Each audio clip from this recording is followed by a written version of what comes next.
where it's gone beyond Thijs just being very good at Hearthstone to Thijs actually being an almost dominating force. You know what I mean, right?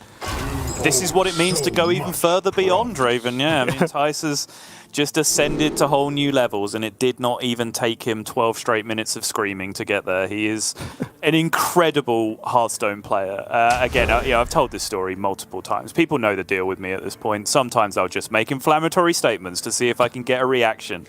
And I used to just throw in that, Thijs was a washed-up streamer, just as something to see if people would bite on. I can't even look myself in the mirror and troll people about that anymore because it's just so obviously not true. Yeah. He is one of the Hearthstone greats, like first draft Hall of Famer for sure, if such a thing were ever to come about. What a player he is. Here, though, kicking off game number 1, Leta off to a pretty good start. And one of, I guess, the benefits now of first day of school of the, I'm not even going to call it a nerf, I'm just going to call it a change to the card, is because Leta's hand is pretty dead after this Libram of Wisdom next turn, this first day of school can really change it up and give him at least, 1.5 to 2 turns worth of things to do, which is pretty powerful in this instance when really he just wants to get to Outdoor Truthseeker. Okay. Suddenly, the hand is coming together very nicely. I think I guess it's only 1 minion. Yeah, okay. I was still wondering whether it's still good to just play another minion this turn, just to have more board presence. But I guess because it was only 1 minion additional, and you never know, if you play first day of school, then the 3 minions might be kind of rubbish. It's not likely, but it's a chance. So I guess, yeah, this secret just being played with the weapon equipped seems fine for me. Cute choice here from Tyson as well, picking up the lab partner instead of, one of the more impactful spell damage minions later in the game to give himself this as a turn 2 exactly, right? If Libram of Wisdom or Hand of Adal had not come down there, which it didn't in the end, then he's able to clear up the Outdoor Attendant before things start getting too far out of control. Could, of course, have run into the Oh My Yogg on the other side, but I think smart decision, first off, to pick the lab partner, and then also respect the decision to just slam it, right? And if it's Oh My Yogg, it's Oh My Yogg. Okay, well, that works out pretty well. Leta can play the Raptor and then go with the Plunder and swing the weapon to kill off the lab partner.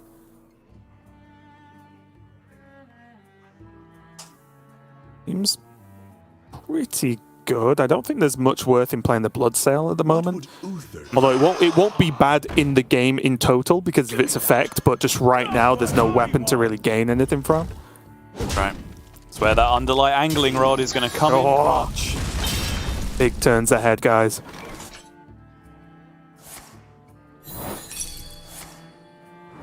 Guys, use the coin to test out that Oh My Yogg, and the outcome is okay. And the good target. All right, he'll take it. Follow-up doesn't look too great, though. Is this just an Arcane Intellect to dig a little bit deeper into the deck? Yeah, for sure. And picks up the Incantus Flow. I think you saw the little nod there from Tyson as well. Very happy to see the blue card coming into his hand. Still, obviously you love it on turn 2, but I think turn 4 is very often early enough to still feel like you're in a comfortable spot as mage. This is when things start getting tricky for Leta here, is when you have to play Libram of Wisdom on a minion that you can't trade off. And that's like, oh, if Devolving comes down, is this too much of a waste? Do I hold on? So I actually really like Leta's turn here, right? Just do everything that isn't Libram. He still has a reasonable turn, and it's still fine. Yeah, fits in the curve anyway next turn with Outdoor Truthseeker coming down. And this is what Aroc was missing, right? When he played Libram Paladin in the previous series, just that mid-game power spike of the Outdoor Truthseeker hitting the board. Right. Now suddenly everything Leta's going to pick up from this point is going to be nice and cheap and efficient to be able to come down here.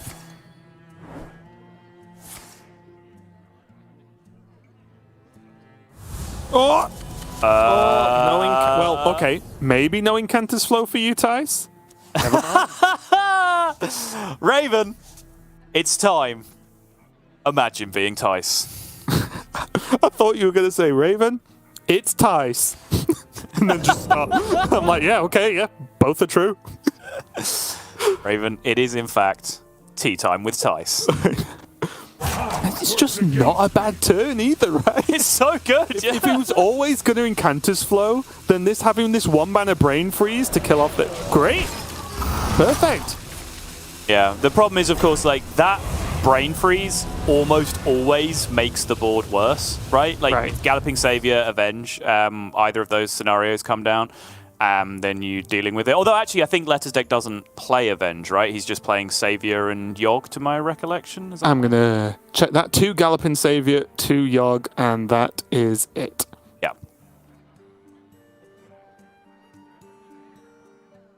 What would Uther do? So he knows what's happening, right? He knows the 3/4's coming out, but, you know, essentially he's just spending his mana. He's saying, I don't necessarily want to draw another Brain Freeze off the top, and, you know, it's still a 1/3 that's being dealt with over the course of the game.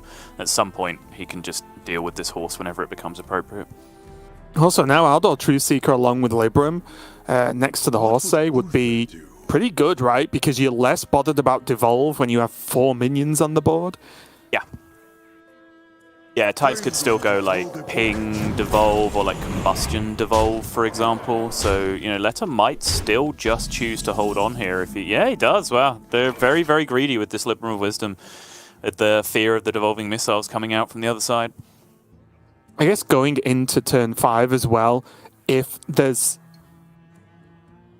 Yeah, if there's a Pexis Blast, he just has things to trade them into, right? And can bank a lot of Librams this turn. It's true, yeah.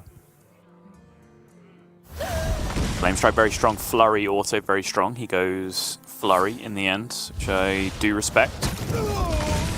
Yeah, he can play it this turn, freezes 2 on 5, so makes sense. Just stops taking 7 damage just for a turn. But Ty's still under a lot of pressure, right? He has to like Spring Water into something pretty powerful next turn.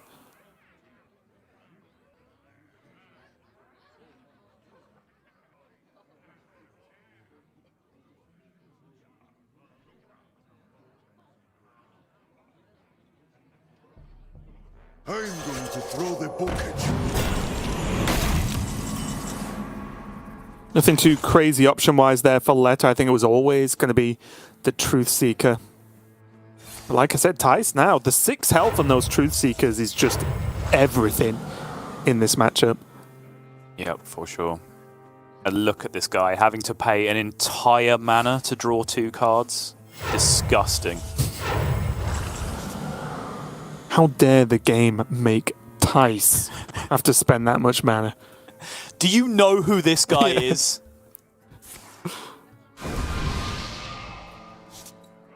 Oh, well, Shooting Star with Flame Strike certainly helps. He's going to rip the Devolving Missiles, though, so chalk up a small victory there for Leta, having greeded this Libram of Wisdom as long as humanly possible, and now does see the Devolving Missiles come down for minimal value. I'm just going to check out what he's going to be offered with Ring Toss here before he decides whether he wants to commit this Brain Freeze, I imagine. But either way, the Brain Freeze could just stop 5 damage this turn. Looks pretty good to me. Yeah, also soften things up a little bit for the Flame Strike if he chooses to go that way, but I like reducing max damage because, as you said, he has that Shooting Star for the following turn. He did get Barrier and Counterspell from his Ring Toss.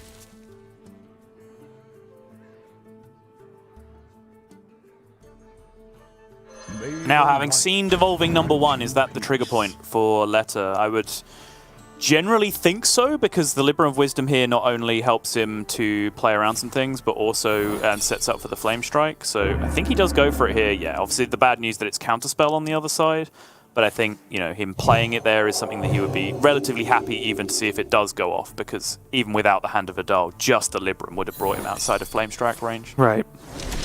And in a weird way, I think at this point he'd rather the Wisdom get countered than the Hand of Adal, right? For sure. He wants the card draw. Hand of Adal's just more immediate damage and health, as you mentioned. So I actually think, although it looks bad to get one counterspelled, he's actually achieving what he wants to do. Yeah, he wants to draw Talon, Libram of Hope, Libram of Judgment, all that good stuff at this point. You know, either a way just to give him more resources, because he's very resource light right now, or if he picks up Libram of Judgment, sorry, and just gets 15 damage on a stick, then that will serve him pretty well as well with the position that the game's in.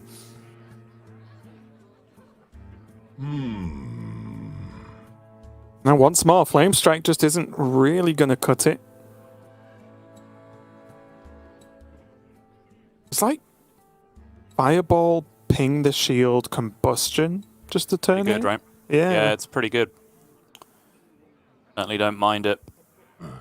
The fireball going into a minion, which, you know, I for some reason the mage matchup I do like tend to think of in these like small victories. So yeah, getting a devolving missiles not to hit your Libram was a small victory. Getting any amount of burn thrown at minions, I think you chalk up as a small victory as well. Drawing Talon when your hand is extremely low on resources, I think is a big victory here though for Leta, especially again having seen one of those devolving missiles come out early. And I'm even really surprised that Thijs went for Mask then, because again, talking of victories for Leta, his minions soaked up a good amount of mass damage, and to do that, Thijs kept hold of a Combustion. Oh!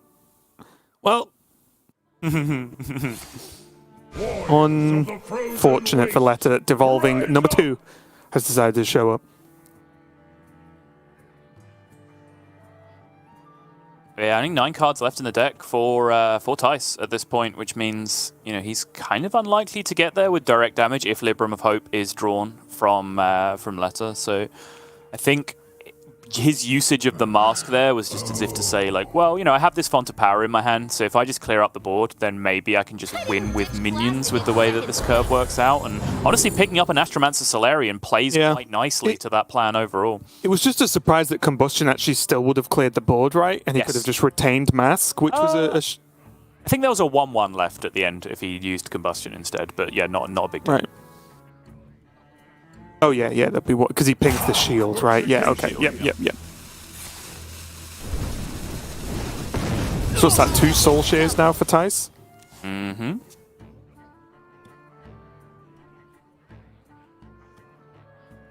Oh, Penflinger his own Talon. Think he does it right? Yeah, I mean, the thing is, his Liadrin isn't even that juiced at this point, right? But it's I think 1 or 2, it's 2 Librams, and most importantly, it's a Hand of a Doll, right? Which I think is the key right now, because his hand is trash. And the longer he doesn't kill this Talon, the more chance that devolving comes down, and then he's got nothing. Yeah, you raise a good point. Like, honestly, at this point, I would just value the Hand of a Doll above everything else. Yeah. It's gonna wait. Gonna wait it out, though. Which I don't mind. Like, obviously, regardless, right, whether or not you're looking for Libram of Hope, almost drawing Liadrin is good for you. Because even if you draw Liadrin before you have the Hopes in your deck, that's 1 card that you've then thinned your deck to make you more likely to actually draw your Libram of Hope.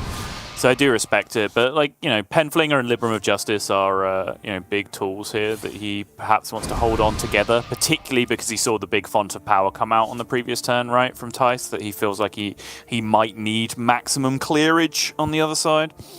And I wonder now if Thijs, seeing how few cards there are for Leta, and the fact that 6 mana was floated, which means there is just not a Libram of Hope in his hand, as a fact. That he's got double Apexis plus Fireball. I think it's let's go time for Thijs. Yeah, spell damage still persisting as well. Like as good a turn as any to rip this one. I think he should just go Devolve right now. Decent chance devolving pushes 4 more here. It's a pretty big deal, right? Even, you know, outside of denying the Liadrin, it could just push 4 damage, which I think is very relevant in this spot. Yeah, does this 1 card do 2 good things, potentially? Yes. Okay. He's going to greed it out. I guess at this point, he's saying, well, if you play Liadrin, you can't do anything else this turn. Yep. And then I'll kill you. Entirely true, though, because of the Libram of Justice on the other side. Yep. So there's actually Penflinger trade, Libram of Justice, Liadrin, Penflinger. I'm already confused by the order you've done those things in. Why would you trade before playing Libram of Justice? It's just the order I said it in, so. Okay. No further questions. Hey, loser! My question, does this... Oh, okay, sure. It wasn't me! Finally, an actual Libram of Wisdom.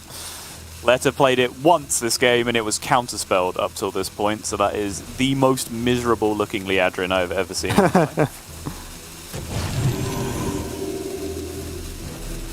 Just clean up this board, of course, gets to push additional 4. Leta, although had a good turn, is still not out of trouble yet. These next few draws need to be huge. Yep.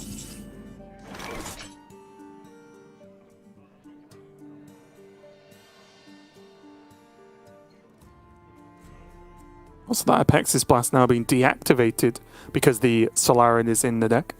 That's right.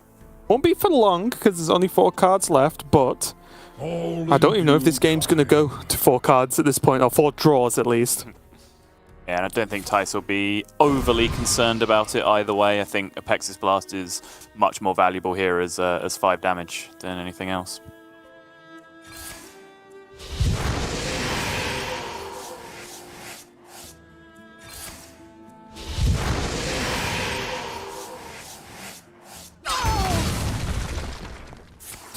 No more Librams for you. Works against me. It's been one of the least Libram-y games of Libram Paladin I've ever seen in my life, I'm going to be honest. They're all so cheap. Like, he got all of the discounts and none of the actual Librams. He played Libram of Justice once in total. Like, the other time it got counterspelled and then it got immediately devolved, and he hasn't hit either hope so far either. Right. So he just has not really got going. Samuro, not really the draw he wants.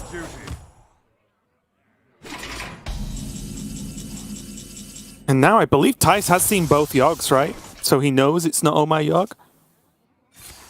Yep, I believe so.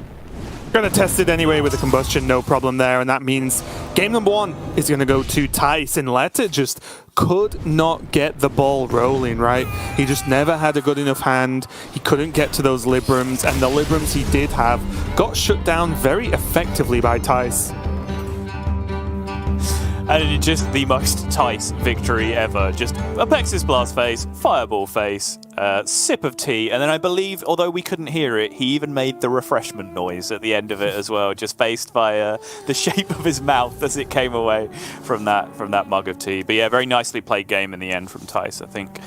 Obviously, he had some tools handed to him with the Secret Passage, which could have cursed him that turn, still handing him a good turn with the Incanter's Flow and the Brain Freeze on the other side. And then obviously I think just the low quality of Leta's draw overall gave him a lot of help along the way as well. But I still think he navigated it very well, made some pretty clutch choices along the way. Yeah, and like I said, Leta just could never really get going, so that meant that Thijs is going to be on this Mage once again, and once again, Subtle, we are going into Mage versus Rogue, but a very different kind of Rogue that we've seen on the stream today is going to be that Weapon Rogue going up against Thijs' Mage, and this is a much different matchup, isn't it, Subtle? Yes, enormously so. Forget about everything that you thought you knew about Rogue, because this is very different indeed. And I'm a little surprised that we haven't seen more of this. I expected, after the way that the meta panned out last week, that we'd be seeing a lot more people switching to Weapon Rogue in their lineup, and that the people who did so would then be successful, right? And would be making it to stream, and we'd be seeing a lot of them. But so far has not been the case. But there is going to be a little bit of that tomorrow of some of the players that have just gone straight through 2-0 to Saturday, which still kind of speaks to that a little bit. But I do think having Weapon Rogue in your lineup really warped the metagame in your favor by what we saw last week, particularly in Europe, where, you know, Yala, the way his lineup was particularly stacked up, gave him the ability to just not ban Priest. And even though Leta isn't, you know, fully down that rabbit hole, I still think the ability for Weapon Rogue to be a counter Q deck against a variety of things, because it's just so polarizing. You cover, you know, 2 or 3 matchups that you'd have to think about separately with that one deck of Weapon Rogue just being able to come back the other way. I will say, though, already, just from the players we have today, never mind the players who lost in groups, never mind the players we're going to see new tomorrow, but I've seen a significant increase in ooze in deck lists this week from last week as well, so then maybe that is a fair factor that because maybe the other players expect to see a lot of Weapon Rogue, then the idea is, well, if everyone just drops an Ooze or two, I've seen a lot of Ooze in Priest, Ooze in Demon Hunter as well, stuff like that means that, well, if I do bring it, then am I just going up against, well, if they draw Ooze, I lose? So I guess there's that thought pattern, but I am surprised as well. I did expect to see a lot more Weapon Rogue because it has generally just looked pretty impressive when you just, as you mentioned, kind of match up that deck versus what you expect your opponent to have. Yeah, and even then, like I've obviously thought about the Ooze argument as well, and like I'd still meet that with, well, I still respect it enormously as a counter Q deck for Mage, even in that world, right? Because if there's one deck that is not teching Ooze against you, it's Spell Mage, right? Clues in the name, and even at that point, when you go up against Control Warrior with an Ooze, or a Demon Hunter with an Ooze, or Priest on the Ooze on the other side, they still have to draw that Ooze against you, right? And because they draw so many less cards than you do, with like Demon Hunter accepted, maybe if you're up against a Priest or a Control Warrior, and they have to draw that tech card that they have in their deck to beat you, to win consistently, you could argue you're still favored in that position because you draw your whole deck by turn 9, right? So you're going to have all the stuff you need, and they have to really put the skates on to get hold of that tech card. So, I'd argue when I talk about a deck being like 1.2 average wins or 1.5 average wins, I'd still say that Weapon Rogue arguably fulfills that role if you get to counter Q Mage with it, and then even if an Ooze tech deck comes up against it, I still think you have a chance of winning that matchup to the point where it's worth having. The game doesn't end turn 1 because it's recognized your opponent has an Ooze in their list, right? Yeah. Like you still play a game of Hearthstone and can win. Yes. It's again the requested feature of when you play against Warlock, just be told at the start of the game which cards will be burned by ticketers if it comes down to it, and then you can decide whether you want to play on it. That would actually be so good, honestly. Here though, Leta not having the shank, but going for the self-sharpening sword, and committing is the word I'm going to use, Subtle, as all those poisons get stacked up. Cutting class is now going to be active, and Leta's just putting Tyson on a clock. He's just at 24. He's going down to 19 next turn, 2 Wicked Stabs in hand. Silverleaf Poison is going to start drawing cards. Secret Passage to add more damage with Sinister Strikes as well. And Ice is just dead. And similar to the conversation we had earlier about how you fight aggro with aggro, is this actually like a Wormweaver turn from Thijs? Because although he's getting hit pretty hard, Leta at least has to be a little bit worried about Mana Worms next turn. Yeah, I would agree with that. I think the counter argument is like whether you can go if you're playing a minion on 4 this turn, the weird thing is like you almost want to play a minion on 5 anyway, right? Where you want to go like Firework Elemental almost to corrupt the ring toss, because how else are you corrupting the ring toss? Whether or not you have time to do that, or whether you're just dead by the time that happens, I guess is a concern. But yeah, personally that is the way I favor playing this matchup, is just to play out minions where I can and just try and counter race, back those minions up with bird damage after the fact. But I think the quality of Leta's draw is just of a level right now. Quite good. Yeah, Tyce's decisions are kind of paling in comparison. Yep.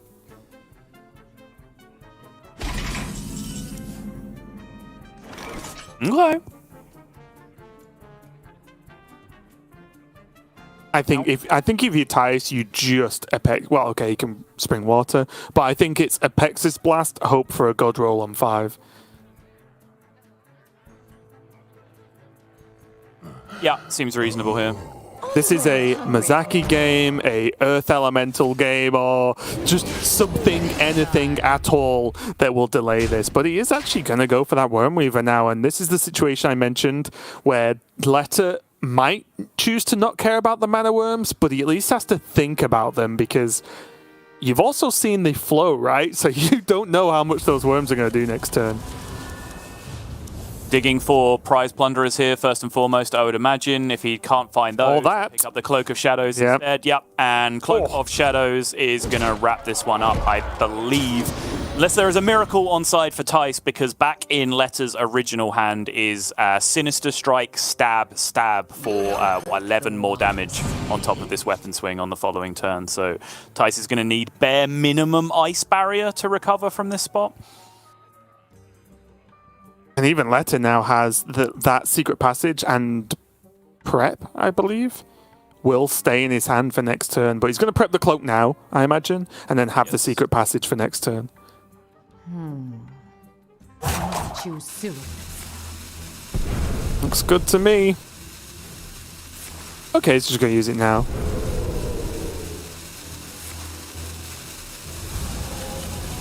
Find a second cutting class here, which would be playable. Draw 2 more cards that would, again, stay in that original hand if he's able to pick them up. Outside of that, not a great deal. Or prep number 2 plus X, right? It's just for like a just something to do, another poison or something for just raw extra damage. But yeah, you are right. Sinister Stab and Sinister Strike and Wicked Stabs in hand all over the show here. Good old Wicked Strike, Raven. That's the one.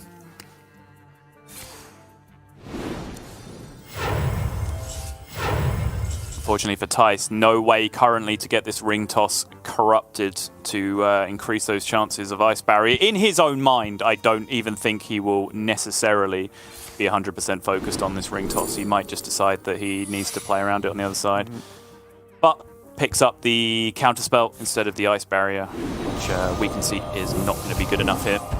Yeah, I think there were like 2 clear options there. Either go for the secret or you just play like Mask of Cthulhu, right? And say, if in some world I am not dead, it actually sets up lethal the turn after with those mana worms. Right, I use this turn, which is your cloak turn, to bank my mask damage, and then hopefully like a Pexis Blast and a Fireball top deck or something gets me there on the next turn if I survive. Let's just quickly calculating what secret does what in terms of damage totals. Yes. But again, I think he can always start with the deadly poison, right? Because if it's counter, that's the least amount of damage. Yeah, and it's 1 mana. He still doesn't beat Ice Barrier with the hand he currently has, so he might also be trying to look for ways to like efficiently weave in card draw as well. I'm sure he's seen the line that actually wins the game against Counterspell, and he'll end up playing that. He's just using these 70 seconds to search for the potential optimal line against Ice Barrier as well. But there you go. He got the Mystery news solved. And it's just correct, right? Because you don't want to lose a game like this to just completely forgetting about, well, if it's barrier, what does the turn look like? So good job there for Leta taking a win, and just a savage win at that, as that's Weapon Rogue. Maybe not even at its best, because you could argue that the Shank would be its best, but in that singular game, having the self-sharpening and the sharpening being enough to actually end the game, which isn't something we often see at the moment, is pretty impressive. Well, that's the thing, arguably, right? Against decks that can't put up enough defense to make you need 6 or 7 charges of Swine Tusk Shank, the Self-Sharpening Sword is better, right? If you only need exactly 4 charges to win the game, having that 1 extra attack from each attack going through actually nets you more damage over the course of those first 4 charges. So the fact that lined up so perfectly for Leta, that was a dream response, and that is what you want, right? When there's the Terror deck, one of the best decks in the game at 3-0 sweeping because of that ability to just warp win rate with Incanter's Flow in the opening hand. When you have your counter Q deck to throw into it, you're just crossing your fingers and hoping that you don't hit that bottom 20% draw, right? Where you're just in real trouble and you don't have the ability to get there. And in the end, it was perfectly fine for Leta, as he really hit probably one of the top 5% draws in the end to be able to get over the line very quickly. That does mean game number 3 is going to be a mirror match in class, but definitely not in archetype, as Thijs has his Miracle Rogue now, which does, at least in my experience, give Weapon Rogue a good run for its money, right? The minion base that the Miracle Rogue has, although it's normally small minions, is wide enough to actually keep up with even a decent weapon draw, honestly. Yeah, you look at, how do other classes deal with rogue boards? And it's like, Spell Damage, Shooting Star, Immolation Aura, Combustion, all these tools that are minor AoEs, small splash damage that hits multiple targets. And then you look through the Rogues deck list and the Weapon Rogues deck list, you're like, yep, there's none of that in here. We have 0 ability to deal with a wide board that Rogue can generate. So it almost becomes very linear where it's prize plunderers for Leta. Those are the one tool that he has that can really fight back on the board. Outside of that, it's build a big weapon and then give yourself stealth and just hope that that's enough turns to get there against the board that comes out from Thijs. And it's those sort of situations that the X factor of Cloak of Shadows really kicks in and makes you realize how good the card is, right? Because in some decks, Cloak of Shadows feels like a card, okay, I can save myself 4 damage, 6 damage, 8 damage here. Whereas in a matchup like this, Cloak of Shadows can literally just win you the game. Raven, Corporate needs you to find the difference between this hand and Leta's last hand. They're the same hand. They are. What's going on? At least he has the template from last game as to what to do. Yeah. Right, well, last game I did this and it worked. I mean, honestly, like if the same thing happens, if he's able to rip a secret passage into a Cloak of Shadows on a very timely turn, I think this could be a very similar result with the way this is panning out. Although Tyson did pick up Kazakus this turn, which changes things very rapidly because that is the best card in the deck at putting on mid-range pressure. Okay, second Neophyte's actually pretty sick.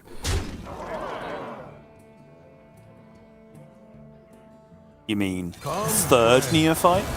So technically the second one being played. Yeah. It's the second unique instance being played. That's exactly what I said. Okay. Sorry, listen Raven. to me, The third somewhat unique instance being played. Ah, yeah. You have to put it in your language. My bad. This is slowing Leta down, though, in what he wants to do. There's no weapon, coin, poison going on today. So many options. It's so brutal, right? Like, I think this is the best possible matchup to make the point of just a Bloodfen Raptor that you really have no option to answer efficiently. Just how quickly that damage builds up if your deck's not prepared to deal with it. To the point where, yeah, Leta just responds to say, "Oh my goodness, I have to Wicked Stab this Cult Neophyte," and proceeds to do so. But yeah, just a Bloodfen Raptor that just hits you, sticks around, hits you, sticks around. If your deck is built entirely around racing, that's not a situation that you can abide, right? You have to deal with that scenario. And Kazakus might just override this, but I was looking at Neophyte Swindle this turn. Just looking, but still. Just knowing, at least from our point of view, what Neophyte has been doing to Leta's turns this game, I was just wondering whether it was worth. I don't know what the first option was, but the second option, Summon a Copy, was offered, and I would be baffled if that was not the choice that Tyson picked up. Yeah. That's it, right? You mentioned earlier that the golems are just so aggressive and can come down early enough, I think is fair to say, right? If you play it on curve, of course, they are early enough in this matchup to have a real impact. Here we go. Leta has finally got to play Hearthstone this game. Gets the weapon down, starts swinging. He is a little bit slower, I would say, in comparison to the hand he had last game, memes aside. But I think it will still just come down to how many of those Cloak of Shadows he is able to pick up, because if he's able to stretch this out for 2 whole extra turns, I think his deck will find the damage. Well, that's the big point, right? Leta got off to a slow start, but he has got Swindle, Silverleaf Poison, right? Even the One Maker. So he has ways to draw cards to get to those important things. Like if he just had just more damage in hand, things might be a little bit more of a problem. We do see Tyson actually got Taunt and Summon a Copy. Yeah, Summon a Copy I was certain was going to come down here, but I did not see what the first option was. Taunt is brutal for sure, especially with that one prize plunderer already on board. I think Leta is going to have to go fishing very heavily for Coerce and the like here if he's going to be able to find a way out of this one. And although you mentioned if you only need to do X damage with Cell Sharpening, it's great. But this is the drawback, right? A Shank, you can just swing into a minion and be like, that's fine. Oh! Jeez. Whereas, because there are just limited charges on this weapon, one swing is very important. So that is just -1 durability, full stop on his buffed weapon right now. It was a filthy turn, Raven. Leta's working out whether he actually just wants to push 2. And you know what? I wouldn't even be upset. It's such an alpha face attack, right? It just the bigger minion on the other side of the board just saying, no, you'll make this trade for me. You will. And I think he's probably right. Yeah, me too. I'm fully on board with the face attack here, I think. Here's the argument long term, though, right? It's not necessarily about whether Thijs goes face or not in response. It's kind of like, is it safer for Leta to play around that and just find the extra turns? We're going all the way back to Series 1 and Firebat aggro philosophy again, right? Where, like, who does an extra turn favor in this game, right? If Leta simplifies the board down to the point where neither player or both players are taking less damage, does that favor him because the extra turn means that he can deal more damage over time? I think that's probably what he was spending the most time thinking about there. Ooh, out again. Oh, I kind of really like this matchup. Like, Neophyte being played here with Mancrick. Fantastic turn from Thijs. But I did just still want to look at Jandis, right? Because you just think, well, Leta clearly wants to be swinging face every turn. Does Jandis set up a counter race? Raven, nothing else matters. There's only one thing in the world that matters right now, and it's who blinks first and makes this trade. Okay, this is great. Right. This is Pete. You know who Hearthstone. this is? This is Tyson. You think you're going to win a game of chicken against Tyson? No chance. Cutting class still costing 0. Started the turn at -1 because of the 6 damage weapon. And so was buffed back up to 0. Or nerfed back down to 0, I guess.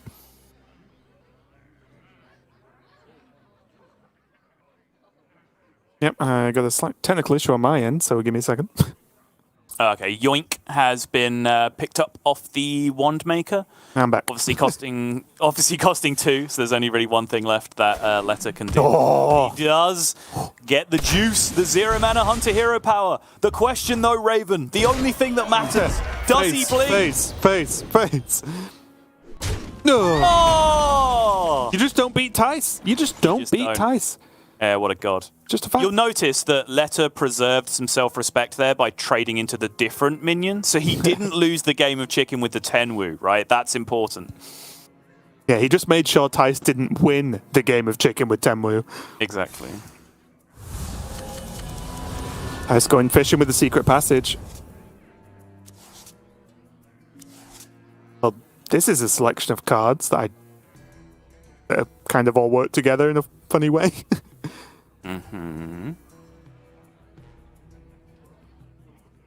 Awkward though. Some very weird niche lethal outs were possible this turn, but yeah, not as it stands with this collection of cards that he did pick up off the secret passage. The real question is Thijs just going man quick. Is he going to cast the wife? Has to, right? There's just nothing else worth spending the mana on this turn. Yeah. That was... Wait, did he just miss getting the... I mean, I guess it doesn't matter. It's an ordering thing, but could he have actually just done the same turn, but better? And get the Foxy Fraud down? Or am I imagining things? You're imagining that one of these cards has combo when it doesn't. Right. He didn't play a combo card that turn, right? So Foxy doesn't save him any mana? Yeah, but could he have Shadow Step Tenwu to save mana on the Mancrick, though? No, it would have been the same. Okay, never mind. Right, okay. I was getting confused. I was just trying to work it out. It was just a weird group of cards. Well, there's Cloak, which is a pretty big deal. I mean, it's just lethal with the Sinister Strike and the hero power. Oh. So even if he weren't able to get there, the Cloak of Shadows would have got him over the line. Yeah. But in the end, the Hunter hero power just offered that extra damage to get over the line. Tyson was just not able to be aggressive enough. And honestly, it was that one turn that I said was filthy, right? He started that turn with no response to 2/5/5 taunts on the board. And then he, from a hand that basically was going nowhere, he went Swindle, Prep, Swindle, Cutting Class, Prize Plunderer, right? From a hand where basically none of those cards started in his hand at the start of the turn to be able to deal with the 2/5/5 taunts with that and the weapon. So huge turn, which I think really flipped the matchup on his head. Yeah, this one right here. And at this point, I'm just wondering why Leta even bothers playing Shanks in the list. Why doesn't it just take him out? Self-sharpening's clearly enough. And correct me if I'm wrong, but because Leta's also playing 2 self-sharpening swords in this list, like, that is an interesting change, right? Because I've seen some players only bringing one. So, again, it's easy to say, like, oh, he just keeps drawing the weapon. Well, he's playing 4 weapons instead of 3 compared to what we've seen last week, generally. So there is that slightly more likely chance that he's going to get to one more often and earlier in the game, right? And I think that's smart, and it's something that I missed last week. I didn't even think about it until I looked at Leta's list and was like, this is weird. Like, it's a smart thing, it's a thing that a smart player is doing, where most people seem to have agreed that 1 self-sharpening sword is correct. Why has he gone back to 2? And again, like, you fall into this trap of, like, a ladder deck and a last hero standing deck are very different things. So, you know, playing 1 self-sharpening sword on ladder makes sense because the spread of matchups that you generally face against, a lot of them, self-sharpening sword isn't good enough, so therefore it's just, you know, eating up a space in your deck, which could be something else. Whereas in Last Hero Standing, you have control over which matchups you play, right? So as just demonstrated by Leta, if you have control against playing this deck against, you know, relatively classes that can't really resist or control or go long-term or heal, then self-sharpening sword is good enough, right? So just play 4 weapons in your deck, and then you're reducing the amount of dead draws that you have overall by increasing the number of weapons. So I think that could be a smart spot for Leta in Last Hero Standing, just to kind of eke out a little bit of extra win rate in the matchups that you think you're going to be counter-queuing this deck into.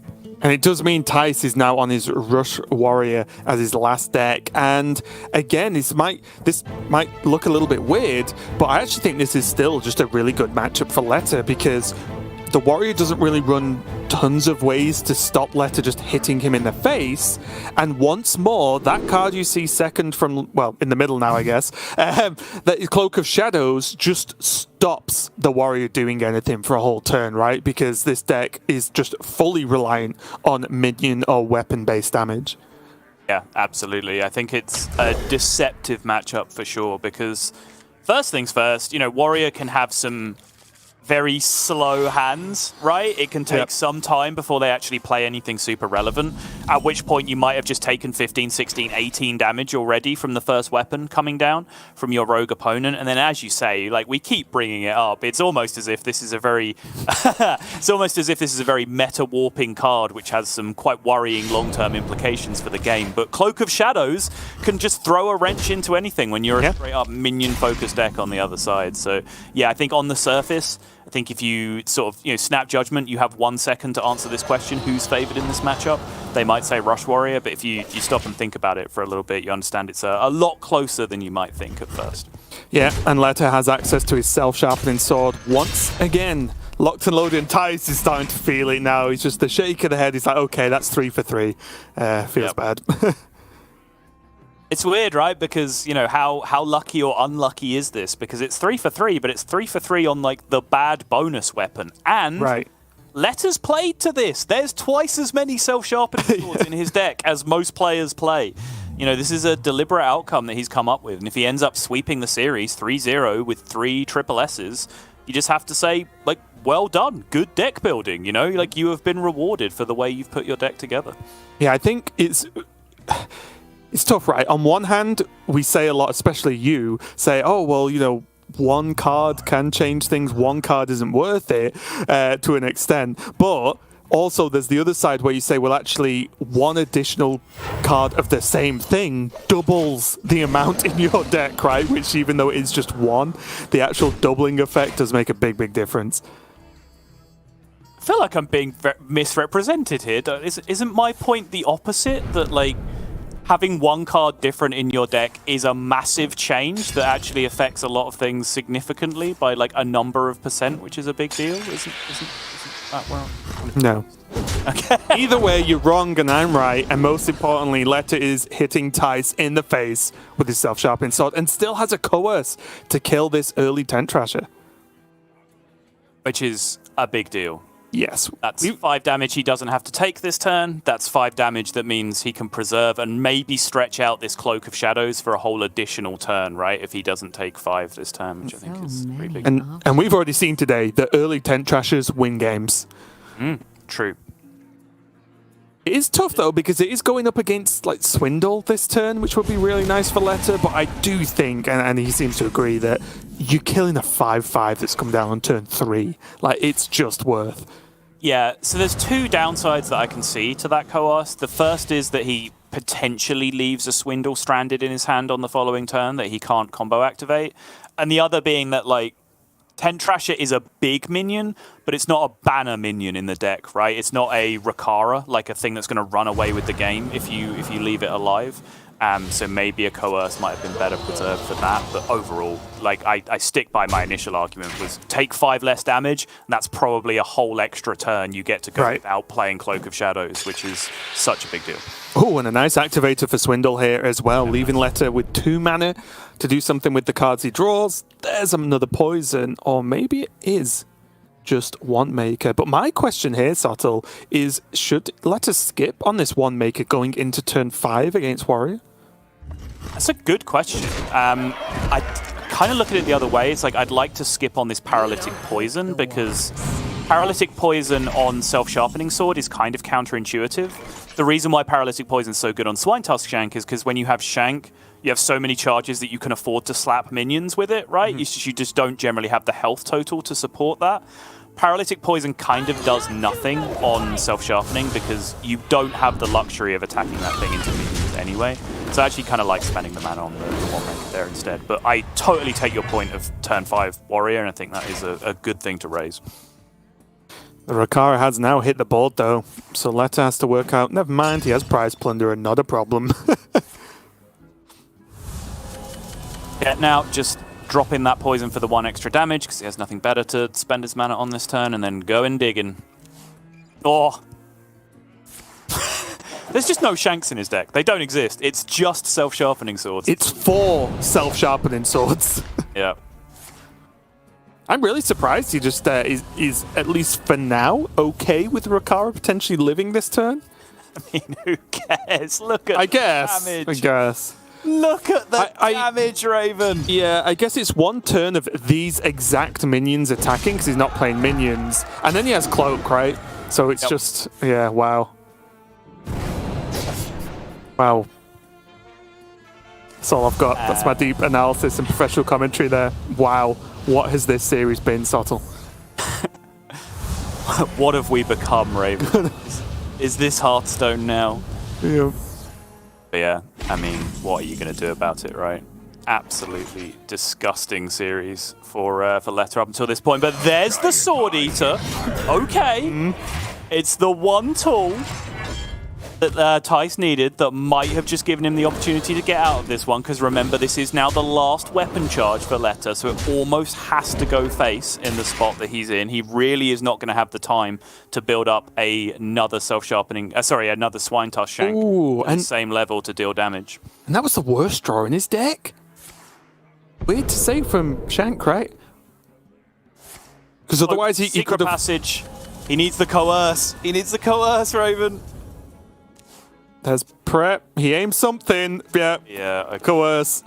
That is going to be it. He got through. That's going to be game, and that is going to be the series with a full sweep for Leta on this weapon rogue. And maybe it was just one of those series, Subtle, but again, we mentioned at the start we were both a little bit surprised at not even more weapon rogues being submitted this week, and that's kind of why.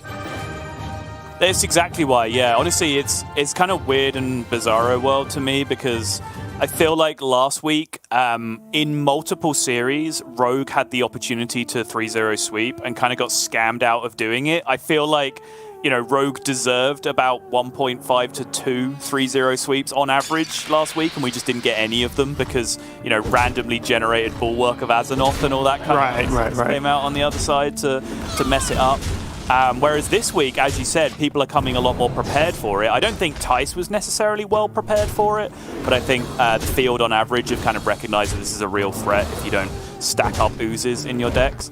But honestly, Tyson had some fine matchups, right, where he just probably didn't necessarily expect to get bullied out of the series 3-0 by Weapon Rogue, but I do want to shout out yet again, just a second Self-Sharpening Sword in the deck for Leta did pay real dividends in that series. Yeah, and funnily enough, Thijs did come half prepared because he ran Ooze